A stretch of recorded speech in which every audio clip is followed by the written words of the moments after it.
जैसा हम जानते हैं कि प्रयागराज में अगले माह के तीसरे सप्ताह से एक ऐसा वैश्विक सनातन समागम होने जा रहा है जिसमें 45 से 50 करोड़ श्रद्धालुओं के आने की संभावना है। पूरी दुनिया का मीडिया और पूरी दुनिया से आने वाले श्रद्धालु इस समागम का हिस्सा बनने के लिए तैयार हैं। जोर शोर से तैयारियां चल रही हैं और प्रयाग के 2 वर्ष बाद मध्य प्रदेश की पवित्र नगरी उज्जैनी में भी सिंहस्थ का आयोजन होता है, क्योंकि परंपरा अनुसार जिस तरह आप और हम सब जानते हैं कि अर्ध कुंभ, पूर्ण कुंभ और सिंहस्थ ये व्यवस्थाएं नासिक, हरिद्वार, प्रयागराज और उज्जैनी में संपन्न होती हैं। और इसी कड़ी में आप देख रहे हैं ये तस्वीरें जहां पवित्र गंगा नदी, जहां गंगा और यमुना और अदृश्य सरस्वती का संगम है, ऐसे प्रयागराज में तैयारी है। ये वो कुटीर हैं जो जहां पर महत्वपूर्ण लोग भी रुकेंगे, साधु संतों का भी जमावड़ा होगा और एक ऐसा समागम होगा कि जिसको अपने आप में देखना ही अद्भुत है। साइबेरियाई पक्षी भी इस समय बड़ी संख्या में वहां उपस्थित होते हैं और जैसे इस बार तो वो भी एक अद्भुत समागम के साक्षी बनेंगे। और जिस तरह का स्नान के समय दृश्य होता है उसका वर्णन करना कठिन है, क्योंकि आपने देखा होगा कुंभ में, टेलीविज़न पर आपने देखा होगा, मीडिया में आपने देखा होगा। और अखाड़ों की अगर मैं बात करूं तो माना ये जाता है कि शंकराचार्य जी ने इस व्यवस्था की शुरुआत की। और अखाड़ों का शाब्दिक अर्थ तो ये होता है कि कुश्ती से आप अंदाज़ा लगाते हैं, लेकिन अगर हम बात करें अखाड़ों की तो अखाड़ों का एक अर्थ ये भी है सनातन परंपरा में डिबेट, बहस, जहाँ चर्चा होती है। और पहले 10 अखाड़े होते थे, लेकिन अब इनकी संख्या बढ़ गई है, 14 के आसपास है। और जब ये 10 होते थे तो दशनामी भी कहा जाता था। और 15वीं शताब्दी के आसपास ऐसी भी गाथा है कि जब आक्रमण हुए आक्रांताओं के तो सशस्त्र अखाड़ों की भी शुरुआत हुई और साधु संतों ने अपने हाथों में तलवार और हथियार भी थामे और सनातन की रक्षा के लिए एक रक्षक की भूमिका भी शस्त्र और शास्त्र दोनों के साथ वो तैयार हुए। अखिल भारतीय अखाड़ा परिषद के अध्यक्ष रविंद्र पुरी जी सीधे प्रयागराज से हमारे साथ जुड़ेंगे, लेकिन पहले उनके बारे में जान लीजिए कि रविंद्र पुरी जी महाराज एक दिव्य विभूति हैं। वो हैं क्या, आपकी स्क्रीन पर देखिए। रविंद्र पुरी जी की बात करें तो अखिल भारतीय अखाड़ा परिषद के अध्यक्ष हैं, दिव्य विभूति हैं। 41 साल पहले लिया था संन्यास, 1980 में ली दीक्षा इन्होंने, और हरिद्वार के मनसा देवी ट्रस्ट के ये अध्यक्ष हैं। अखाड़ों में प्रवेश, पंचायती अखाड़ा श्री निरंजनी में अखाड़ों की जो प्रवेश की परंपरा है वो कहाँ से शुरू होती है उसकी अगर मैं बात करूं रविंद्र पुरी जी की, तो 1994 में निरंजनी अखाड़े में पहली बार इनको पद मिलता है और उसी दौरान उनको अखाड़े परिषद का सचिव भी बनाया गया, निरंजनी अखाड़े का। और उसी दौरान उन्होंने महंत रामानंद पुरी जी से संन्यास की दीक्षा ली और आज बहुत बड़ा दायित्व उनके पास है कि वो अखाड़ा परिषद के अध्यक्ष की भूमिका निभा रहे हैं। तो चलिए सीधे प्रयागराज का रुख करते हैं, जहां हमारे साथ जुड़ रहे हैं रविंद्र पुरी जी महाराज। प्रणाम कर रहा हूं महाराज, बहुत बहुत स्वागत है आपका। बहुत बहुत आशीर्वाद, साधुवाद।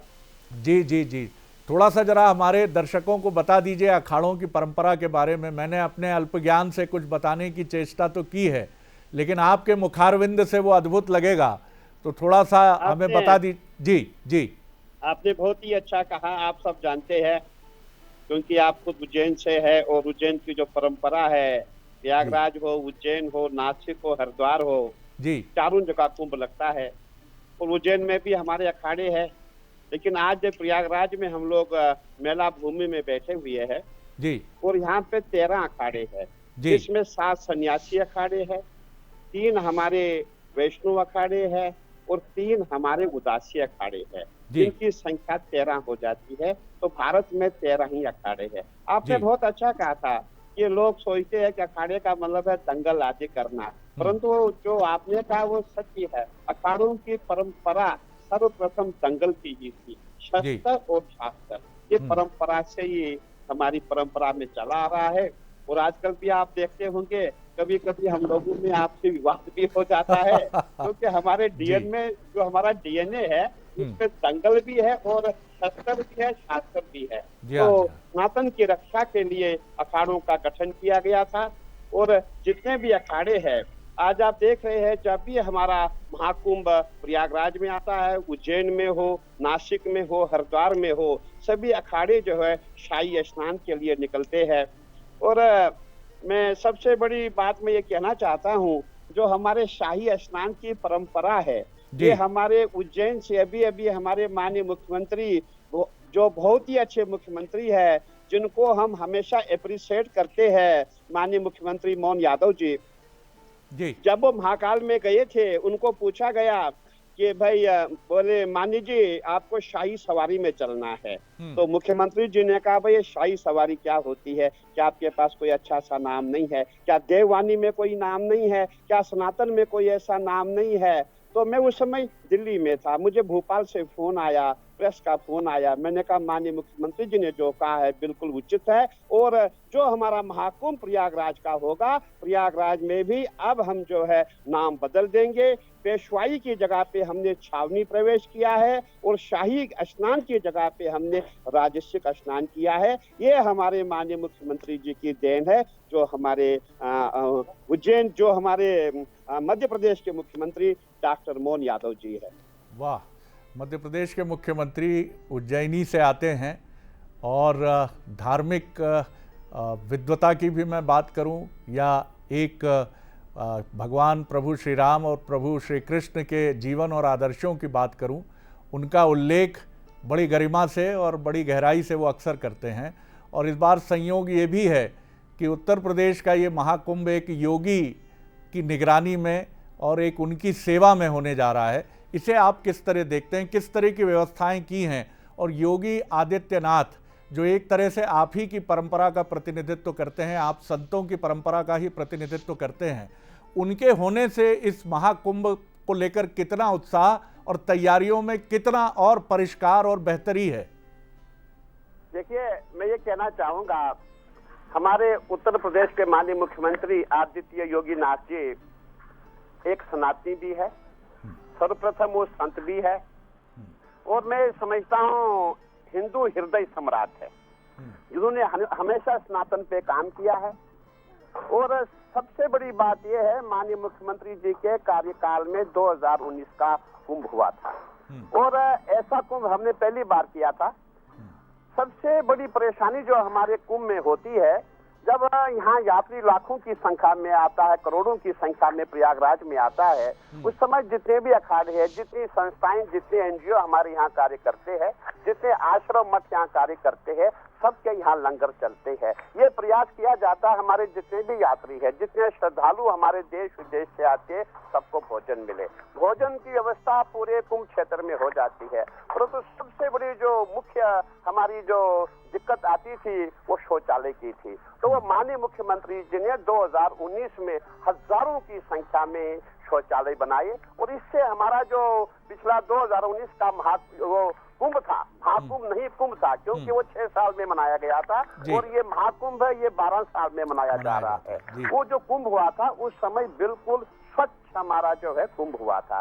और अभी कल ही हमारी वार्ता माननीय मुख्यमंत्री जी से हुई, उन्होंने कहा है इस बार लाखों की संख्या में शौचालय मेला क्षेत्र में बनाए जाएंगे, जिसमें नल भी लगा हुआ होगा, और पूरा प्रयास किया जा रहा है जो इस बार का कुंभ होगा बिल्कुल दिव्य, भव्य और स्वच्छ कुंभ होगा। स्वच्छता तभी आ सकती है जब शौचालय जगह जगह पे हो, यात्री को जल की सुविधा मिले, नल की सुविधा मिले, शौचालय की सुविधा मिले। देखिए, जितनी भी संस्थाएं हैं, लंगर सबके यहाँ होता है, सभी चलाते हैं, देश विदेश से सभी लोग आते हैं, परंतु जो स्वच्छता का विषय है वो शौचालय से होता है। और कल हमारे माननीय मुख्यमंत्री जी ने कहा पूरे मेला क्षेत्र में बिल्कुल स्वच्छ और दिव्य और भव्य कुंभ होगा। ऐसा सरकार का भी प्रयास है, और जितने हम अखाड़े हैं हम सब का प्रयास है दिव्य और भव्य कुंभ हो। आप संतुष्ट हैं जो सरकार की तरफ से सुविधाएं कुंभ के लिए मुहैया कराई गई हैं? मैं आपको कहना चाहूंगा कि जो आपका मध्य प्रदेश उज्जैन का कुंभ और यहाँ जो प्रयागराज के महाकुंभ में अंतर है। जो प्रयागराज का महाकुंभ जो यहाँ लगने जा रहा है, ये सब गंगा जी पे निर्भर करता है। आपने देखा होगा ये जितनी मेला लैंड है, जितनी मेला भूमि है, इसको गंगा जी ने छोड़ रखा है। और सावन भादो के महीने में यहाँ पूरी गंगा जी बहती आपको दिखाई दे रही है। तो अभी भी गंगा जी का जो फैलाव है बहुत ज्यादा है और प्रयास किया जा रहा है कि ये फैलाव कम हो, इसलिए ईंटा पत्थर आदि जितने भी सीमेंट आदि उसको गंगा जी में बांधा जा रहा है। और अभी इस समय जितने भी भूमि है सभी संतों को मिली है। और मैं समझता हूँ कि जो यहाँ का मेला है सबसे बड़ा मेला प्रयागराज का ही महाकुंभ लगता है, चाहे कुंभ हो या महाकुंभ हो। और क्योंकि ये जो मेला है ये सर्दी के समय में लगता है, इसीलिए यहाँ किसी भी यात्री को आने में दिक्कत नहीं होती है, कोई परेशानी नहीं होती है। सभी संत महात्मा जितने श्रद्धालु सन्यासी जो है प्रयागराज में आते हैं। और हमारा पूरा प्रयास है और हम सबका मानना है कि जो ये कुंभ होगा बहुत सुंदर कुंभ होगा, दिव्य होगा, भव्य होगा और स्वच्छ कुंभ होगा। बिल्कुल ठीक कहा आपने। अभी एक घटना जो प्रचारित इस तरह से की जा रही है कि विश्व की पहली घटना है, और ये घटना है किन्नर शुभांगी सखी को जगत गुरु की उपाधि परी अखाड़े की तरफ से देना। और ऐसा भी माना जा रहा है कि उनको शंकराचार्य की विभूति से भी सम्मानित किया जाएगा। इसको लेके बड़े मत मतांतर हैं। कुछ संत समाज की तरफ से विरोध के स्वर भी हैं और कुछ का कहना है कि ईश्वर की निगाह में तो कोई भेद दृष्टि है नहीं। तो सबका स्वागत है। इसे आप कैसे देखते हैं और क्या परी अखाड़े को विधिवत अखाड़े की मान्यता है? देखिए, स्वागत सबका है, परंतु जो परंपरा है, परंपराएं को बनाए रखना अखाड़ों का कर्तव्य है। और जितने भी हम अखाड़े हैं, मैं ये कहना चाहूंगा हमारी परंपरा में 13 अखाड़े हैं, 13 अखाड़े ही रहेंगे। इससे आगे कोई भी 14वां अखाड़ा ना आज तक हमने बनने दिया है ना आगे बनने देंगे। इसमें हम 13 अखाड़े सब इकट्ठे हैं और सबका प्रयास रहेगा कि 14वां अखाड़ा ना बने, क्योंकि इससे पहले भी आज की बात नहीं है, इससे पहले भी बहुत प्रयास किया गया कि 14 बन जाए, 15 बन जाए, 16 बन जाए। इन्हीं 13 अखाड़ों में जो भी अखाड़ा हो, जो भी छोटे मोटे अखाड़े हैं, इन्हीं में शामिल हो सकते हैं, परंतु नया अखाड़ा नहीं बनाने दिया जाएगा, ऐसा हम सबका मानना है। परी अखाड़ा की क्या स्थिति है? अगर मैं उसकी वैधानिक स्थिति की बात करूं तो वो अखाड़ों में शामिल नहीं है, स्पष्ट रूप से आपका ये कहना है। मैं आपको कहना चाहूंगा हमारे अखाड़ों में इतनी माताएं बहनें हैं, मैं आपको बयान नहीं कर सकता। अगर आप जोना अखाड़े में जाएंगे वहाँ पूरा माई वाड़ा है और बड़े बड़े विद्वान माताएं वहाँ है। मेरे यहाँ निरंजनी अखाड़े में आप आएंगे, यहाँ भी बड़ी बड़ी विद्वान माताएं बहनें रहती है, वो भी महामंडलेश्वर है। जो भी संतों के पद है वो उनको दिए जाते हैं। परंतु अगर कोई व्यक्ति ये सोचे मैं अपनी व्यक्तिगत संस्था बनाऊं, उसको हम मान्यता दें, ऐसा नहीं होगा। उसको हम मान्यता किसी भी हाल में नहीं देंगे, कदापि कोई मान्यता नहीं देंगे। ऐसे भी आरोप लगे हैं रविंद्र पुरी जी महाराज, आप बहुत सरल और बहुत ट्रांसपेरेंट लेकिन न्यायाधीश की भूमिका में हमेशा रहे हैं, इसीलिए संत समाज में आपकी मान्यता बहुत अधिक है। कि महामंडलेश्वर की उपाधि के बेचे जाने के आरोप भी बड़ी गंभीरता से लगे और शायद यही प्रयास है कि कुछ लोग ये चाहते हैं कि वो संत की वेशभूषा धारण करके अखाड़ों की संख्या बढ़ाकर इसका भी व्यापार आरंभ कर दें। बहुत सही आपने कहा, मुझसे आप ज्यादा जानते हैं। हमारे मध्य प्रदेश उज्जैन में, उत्तर प्रदेश में नासिक है, जहाँ जहाँ हमारे मेला क्षेत्र है, जहाँ जहाँ हमारा कुंभ का मेला लगता है, वहाँ ऐसा प्रयास किया जाता है। और कहीं छोटे मोटे अखाड़े ऐसे भी बने हैं जो महामंडलेश्वर की पदवी को बेचते हैं और उनको महामंडलेश्वर का नाम देते हैं। कहीं ऐसे 1-2 नहीं, 5-6 केस नहीं, सैकड़ों केस है। उनका कार्य यही है। लेकिन हमने पूरा प्रयास किया है कि जो हमारा महाकुंभ का जो मेला है, जो पर्व है, इसमें ऐसे फर्जी अखाड़ों की एंट्री बंद होगी। किसी भी ऐसे अखाड़े को, किसी ढोंगी बाबा को, ऐसे फर्जी लोगों को कुंभ मेले में आने नहीं दिया जाएगा, उन पे प्रतिबंध होगा। इस समय एक ऐसी संस्था की भी बात हो रही है, जिस तरह से सनातन बोर्ड की बात हो रही है, जैसे वक्फ बोर्ड है, और जिस समय ये कुंभ हो रहा है उस समय सनातन और हिंदू धर्म दोनों के भी मुद्दे बड़े चर्चा में हैं। बांग्लादेश में मंदिरों में पेट्रोल डालकर आग लगाई जा रही है और कोशिश, आरोप ये भी है कि भारत में अस्थिरता का षड्यंत्र किया जा रहा है। संभल में पाकिस्तानी बंदूक के कारतूस मिले हैं और ऐसा माना जा रहा है कि भारत को एक बार फिर सांप्रदायिक कटुता की तरफ ढकेलने की कोशिश हो रही है। तो हम उम्मीद रखें, अपेक्षा करें कि संत समाज की वाणी इन सब मसलों को लेकर मुखरित होगी प्रयागराज में। देखिए, आपने देखा होगा कई वर्ष बीत चुके हैं, हमने सनातन बोर्ड की बात कही थी जी। और हमारे कहीं अच्छे जो हमारे संत महात्मा कथाकार है, उन्होंने दिल्ली में भी इसके लिए बात रखी थी। जब हम प्रयागराज में पहुंचे, क्योंकि सही वक्त यही है जो प्रयागराज का है। ये जो सनातन बोर्ड का जो कानून है, जो एक्ट बनेगा, ये किस पे लागू होगा? मैं ये कहना चाहूंगा, ये एक्ट लागू संतों पे होगा, मंदिरों पे होगा, ब्राह्मणों पे होगा। जो हमारा ब्राह्मण समाज है, जो हमारा संत समाज है, जो हमारे मठ मंदिर, हम पे ही लागू होगा। इसीलिए सबसे पहले हमें उन संतों से चर्चा करनी होगी, हमें उन संतों से राय लेनी होगी। इसमें पूरे देश में जितने भी संत है, सभी से चर्चा होगी। मेरा ये मानना है, ये सनातन बोर्ड का गठन इतनी जल्दी हो नहीं पाएगा। इसके लिए हमें कश्मीर से कन्याकुमारी तक जितने मठ है, जितने मंदिर है, जितने व्यक्ति है, सबसे हमें राय लेनी पड़ेगी, सबको चर्चा में शामिल करना पड़ेगा। जगह जगह हमको धर्म संसद करना पड़ेगा। उसके माध्यम से हम सबका जो भी उनका जो हमें वो सहमति देंगे, उसका कलेक्शन बना के, वो कलेक्शन होने के बाद ही हम कोई संविधान बनाएंगे। उसके बाद ही स्नातन बोर्ड का गठन हो सकता है। उससे पहले स्नातन बोर्ड बनाना मैं समझता हूँ अच्छा नहीं है। आपने देखा होगा आजकल हमारे सनातन धर्म में भी हर जगह, हमारे साधु में भी, जहाँ भगवा है, भगवे में रावण ने भी भगवा पहन करके सीता का हरण किया था। कल ऐसा न हो कि हमारे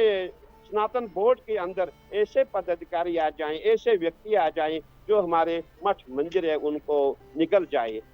आपने देखा होगा हमेशा यही नियम रहा है, बड़ी मछली छोटी मछलियों को खा जाती है। इसीलिए हमारा पूरा प्रयास है ऐसा कार्य न हो और किसी को ऐसी पावर ना मिले, सबको पावर मिले, लेकिन सनातन बोर्ड का अधिकार ऐसा न हो कि वो किसी मठ मंदिर में हस्तक्षेप करे। मध्य प्रदेश के एक युवा कथाकार कहूँ मैं उनको, पंडित धीरेन्द्र शास्त्री जी, वो छुआछूत मिटाने को लेकर एक यात्रा पर निकले अभी, और मध्य प्रदेश की उनकी ओरछा तक निकली यात्रा के बाद अब वो दिल्ली से मथुरा की यात्रा उनकी प्रस्तावित है। आप कैसे देखते हैं इस पदयात्रा को लेकर? उधर शंकराचार्य अविमुक्तेश्वरानंद गौ रक्षा के लिए या पदयात्रा पूरे देश की कर रहे हैं। इन दोनों बिंदुओं को आप कैसे देखते हैं? आचार्य धीरेन्द्र शास्त्री बागेश्वर धाम और अविमुक्तेश्वरानंद शंकराचार्य जी। देखिए, बागेश्वर धाम वाले इस समय हमारे स्टार हैं और मैं समझता हूँ जितने भी भारत के युवा है सब उनको मानते हैं और सभी संत समाज उनको मानता है जी। जहाँ आपने छूत छात वाली बात की है, इसके लिए सर्वप्रथम अखाड़ों ने ही कार्य शुरू किया था जी। अब समस्या इतनी है, जो अखाड़े हैं उनका नाम नहीं हो पाया, जो व्यक्ति पॉपुलर हो जाते उनका नाम हो जाता है। अगर आप सच पूछें, अगर आप इतिहास में जाएं, अगर आप रिकॉर्ड में आए, मैं कहता हूँ छूत अछूत का कार्य सबसे पहले श्री मैंथरी गिरी जी महाराज, जो जोना अखाड़े के सचिव है, उन्होंने शुरू किया। और आप देखेंगे आज भी उनके अखाड़े में जी एससी संत मिलेंगे, ओबीसी संत मिलेंगे, एसटी संत मिलेंगे, और आपने देखा होगा किन्नरों को भी उन्होंने संत बना के अपने अखाड़े में शामिल किया है। ये जो प्रथा हमारे हरिगिरी जी महाराज ने आज नहीं कहीं सालों से उन्होंने चला रखी है, और मैं समझता हूँ इसका श्रेय जो है श्री महंत हरिगिरी महाराज को मिलना चाहिए, क्योंकि छूत छात के लिए सबसे जो बड़ा कार्य किया है वो श्री महंत हरिगिरी जी महाराज ने किया है। अभी आपको मैं बताऊंगा, अभी हमने अहमदाबाद में एससी ओबीसी एसटी महामंडलेश्वर बनाई। अभी हम दिल्ली में जा रहे हैं, दिल्ली में हमारे श्री महंत हरिगिरी जी महाराज के द्वारा कहीं सैकड़ों महामंडलेश्वर बनाए जा रहे हैं। तो कहना मैं ये चाहूंगा कि जो हमारे अखाड़ों के संत है उनको उतना यश नहीं मिल पाता है। तो अगर आप रिकॉर्ड पे आएंगे, अगर आप सच्चाई पे आएंगे, तो मैं समझूंगा सबसे पहले श्री महंत हरिगिरी जी महाराज ने ही संत समाज में छूत अछूत पे कार्य किया है। महाराज जी, ये बहुत अच्छा समय है, मैं आपकी बात से अभिभूत हूँ और पूरी तरह सहमत हूँ कि अखाड़ों ने एक क्रांति इस देश में निर्मित की है अपने आचार विचार व्यवहार से।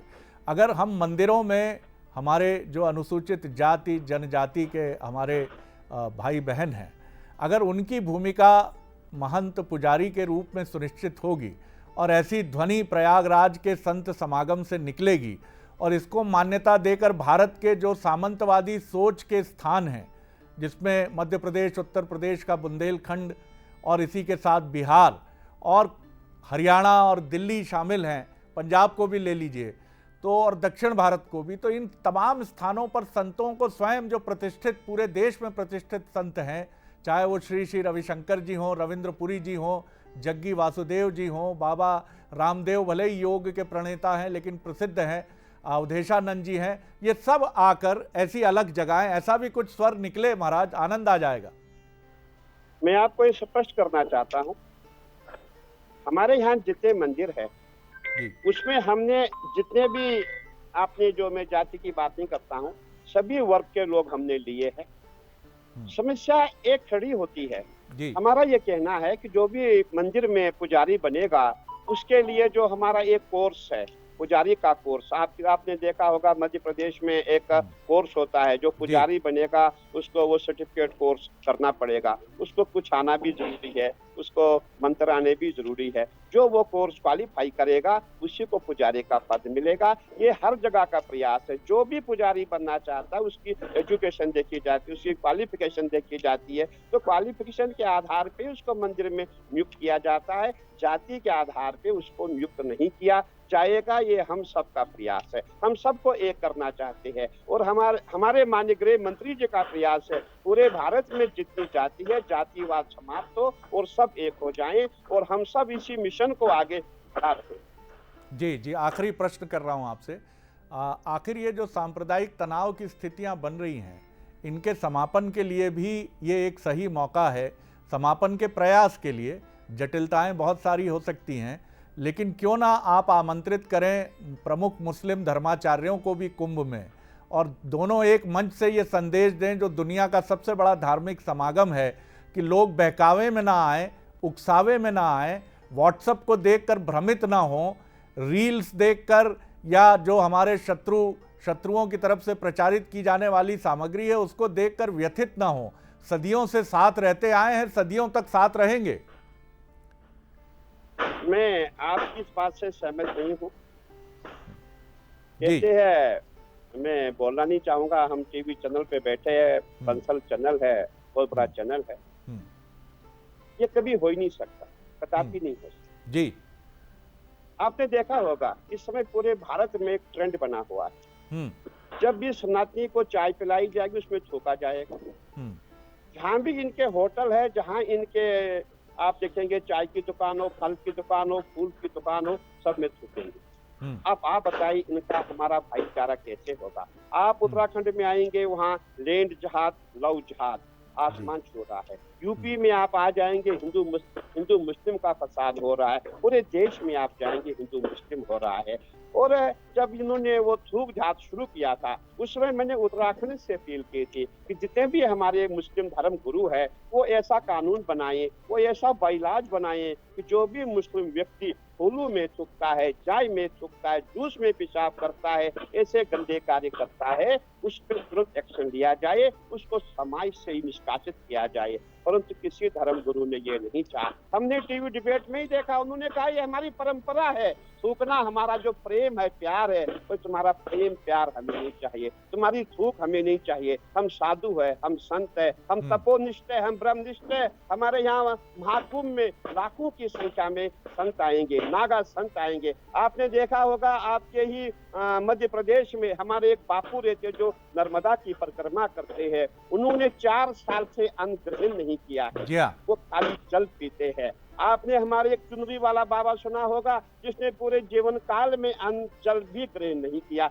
ऐसे ऐसे तपस्वी संत हमारे हैं। जब ये संत और आपने ये भी देखा होगा हमारे ऐसे भी संत है जो दिन में 4 बार। लेकिन महाराज जी कटुता न बढ़े, नाना प्रकार के इसके लिए क्या संघर्ष ही एकमात्र समाधान है? हम जो है उनको यहाँ निमंत्रण नहीं देंगे। नहीं, मैं निमंत्रण की बात नहीं कर रहा, लेकिन इस कटुता को जितना ये आगे बढ़ेगी, क्या ये देश के हित में होगी?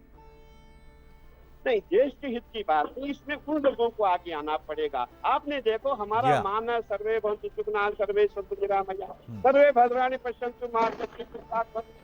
हम तो कहते हैं रघुपति राघव राजा राम, ईश्वर अल्लाह तेरा नाम। कभी मस्जिद में आपने ये सुना, ईश्वर अल्लाह तेरा नाम?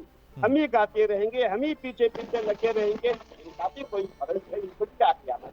तो आपकी मुख्य मांग ये है, जितना मैं समझ पाया आपकी मुख्य मांग ये है कि हिंदू संत तो सुनने के लिए तैयार हैं, आह्वान स्वयं आपने किया, लेकिन मुस्लिम धर्माचार्यों की तरफ से सकारात्मक प्रतिक्रिया नहीं है, इसकी गहरी पीड़ा भी है आपको। बहुत पीड़ा है, बहुत दुख है। मैं आपको कहना चाहूंगा, जब हम यहाँ से कहीं बम्बई के लिए निकलते हैं, रास्ते में जब हम ढाबे देखते हैं, हमने ढाबों में खाना ही बंद किया, हमने ढाबों में चाय पीना ही बंद किया, क्योंकि अब हर जगह, चाहे वो हिंदू की भी दुकान हो वहाँ भी थूक दिखती है, किसी की भी दुकान हो वहाँ भी पेशाब दिखता है। एक दिमाग में, एक हमारे ब्रेन में वो थूक पेशाब वही आ रहा है। इसीलिए इनको हमने कहा था कि धर्म गुरु आगे आए, ऐसे व्यक्तियों को कंट्रोल करें, ऐसे व्यक्तियों को ऐसी सजा दे, ये जीवन में दोबारा ऐसा कार्य न करे। लेकिन इन व्यक्तियों ने कहा ये तो हमारा प्रेम है, प्यार है, थूक के खाने में हमारा जो प्रेम है वो आगे बढ़ता है। बहुत आपको प्रणाम करता हूं कि आपने समय निकाला, और संभवतः 1-2 दिन के भीतर प्रत्यक्ष रूप से भी आपके दर्शन का मौका मिलेगा। प्रयागराज में रहूंगा तो थोड़ा सा नौकायान अगर आपके साथ होगा, सौभाग्य मिलेगा, तो एक चर्चा अलग तरह की वो भी हो जाएगी, जो इन तमाम राष्ट्रीय और अंतर्राष्ट्रीय संदर्भों से परे तत्व दर्शन की, मन के भीतर जाने की और शांति को स्थापित करने की होगी, अगर आप अनुमति देंगे। हमेशा आपसे बात करना एक बहुत सुखद अवसर होता है मेरे लिए, बहुत आनंद आता है आपसे बात करके, और आप अखाड़ा परिषद को एक नई ऊंचाई तक ले जाएंगे, ऐसा हमें विश्वास है। बहुत बहुत धन्यवाद, प्रणाम कर रहा हूं आपको, बंसल न्यूज़ का बहुत बहुत आशीर्वाद, आपकी पूरी टीम का बहुत बहुत साधुवाद जी, बहुत धन्यवाद, बहुत धन्यवाद। तो आपने देखा, ये थे रविंद्र पुरी जी महाराज, अखिल भारतीय अखाड़ा परिषद के अध्यक्ष हैं, और विनम्रता से लेकिन दृढ़ता से वो अपनी बात कहते हैं। सारी बातें आपने सुनी। उनका कहना है कि मुस्लिम धर्माचार्यों को सामने आना चाहिए, चाहे बात तनाव की हो या कथित रूप से खाद्य और पेय सामग्री को अपवित्र करने की जो बात है, इन तमाम मुद्दों को लेकर वो मुखर होकर सामने आए हैं। मध्य प्रदेश के मुख्यमंत्री की बड़ी प्रशंसा वो करते हैं कि शाही सवारी जैसे शब्द को हटाने में वो प्रेरणा बने, और उत्तर प्रदेश के मुख्यमंत्री की मुक्त कंठ से प्रशंसा करते हैं कि वो हिंदू हृदय सम्राट हैं, और एक अद्भुत महाकुंभ के लिए सारी जरूरी आवश्यक व्यवस्थाएं उन्होंने की हैं। बंसल न्यूज़ पर खबरों का क्रम लगातार जारी है, और हम आपको फिर एक बार बता दें कि अगले माह 15 जनवरी से आरंभ होने वाले कुंभ का एक्सक्लूसिवली आप कवरेज देखेंगे बंसल न्यूज़ पर। जैसा आपने 2016 के सिंहस्थ का देखा है, तो निरंतर बने रहिएगा। संत समागम में भी डुबकी लगाते रहेंगे, सनातन कुंभ की तरफ भी जाते रहेंगे, और खबरों का कोई भी पहलू देश का, विदेश का, प्रदेश का, छत्तीसगढ़ का, मध्य प्रदेश का नहीं छूटेगा। नमस्कार।